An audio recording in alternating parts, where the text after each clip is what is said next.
Quatrième et avant-dernière étape de notre balade dans l'univers est le livre de Pierre Riche, au milieu de centaines de pierres et roches merveilleuses, majestueuses, inattendues ou surprenantes.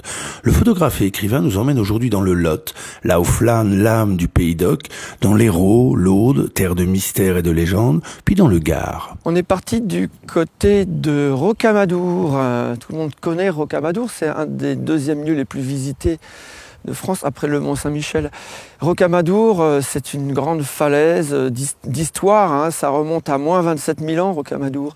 Donc c'est une falaise avec un sanctuaire extraordinaire, des chapelles.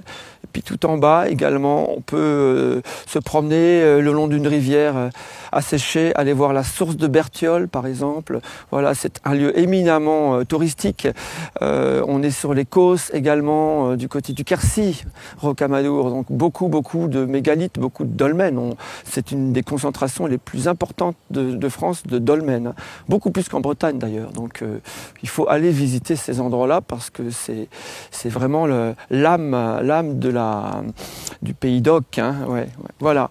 Et puis après, on va continuer un petit peu la promenade dans le sud, dans le soleil, côté du lac du Salagou, on est du côté de l'Hérault, le cirque de Mourez. Alors le cirque de Mourez, on est dans des énormes dolomites, des grandes formations. On a ce fameux sphinx aussi, cette forme de sphinx. Et puis quand on passe le col de l'autre côté, on change complètement d'espace et on se retrouve dans un milieu volcanique, lac du Salagou, des roches ocre. On se croirait dans en Australie, si vous voulez, quelque chose comme ça. Donc on a des espèces de bombes volcaniques comme ça, échouées au bord de ce lac artificiel, qui a été édifié dans les années 90-80. Voilà, donc on redescend à nouveau, on va aller dans l'Aude.